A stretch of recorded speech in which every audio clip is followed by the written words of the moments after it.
Bien le bonjour et bienvenue à cette nouvelle capsule dans le cadre du cours SCT 4061. Aujourd'hui, on passe à la partie 2 de la section sur les circuits électriques et la loi d'Ohm. Et donc, on va plus se concentrer cette fois-ci sur la loi d'Ohm.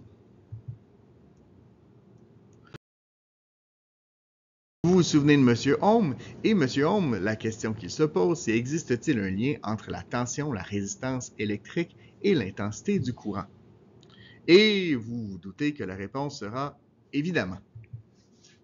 Donc ici, si on fait un graphique où on a augmenté l'intensité du courant et on en calcule la tension dans une composante électrique, on remarque que pour la plupart des composantes, donc ce ne sont pas tous les composantes, mais pour la plupart des composantes, on va obtenir une droite.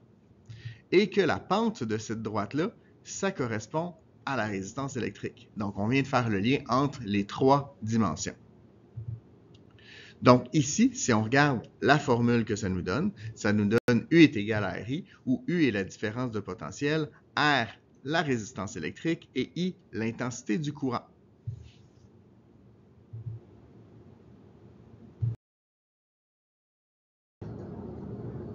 Et cette relation-là, elle est très importante, c'est d'ailleurs la loi d'Ohm.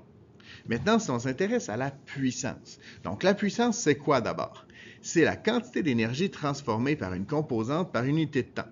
Ce qu'il faut comprendre au niveau de la puissance, c'est qu'on peut un peu l'imaginer par rapport à une voiture. Une voiture qui est dite puissante, c'est une voiture qui est capable d'accélérer rapidement dans un court laps de temps. L'idée de ça, c'est qu'elle va être capable de transformer beaucoup d'énergie en peu de temps.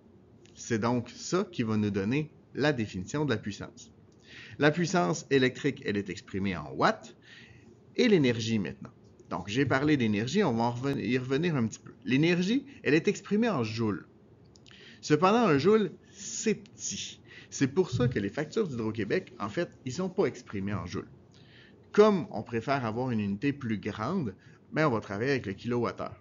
Ça nous évite d'avoir des chiffres un peu trop gros, un peu à l'image de si on essayait de calculer la distance entre Montréal et Québec en millimètres, ce qui fait aucun sens. Donc l'idée, c'est la raison pourquoi on travaille avec le kilowattheure.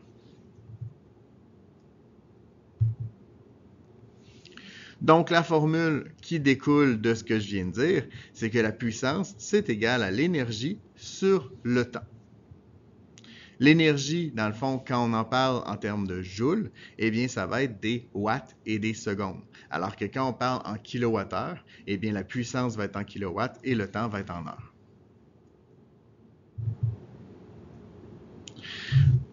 Si on veut transférer maintenant nos kilowattheures en joules, eh bien, on sait que 1 kilowatt, c'est 1000 watts. 1 heure, c'est 3600 secondes. Donc, 3,6 fois 10 à la 6 watts-seconde, ou si vous préférez 3,6 fois 10 à la 6 joules, correspond à un seul kilowattheure. Et là, vous comprenez quand je vous disais, un joule, c'est vraiment petit comme une unité.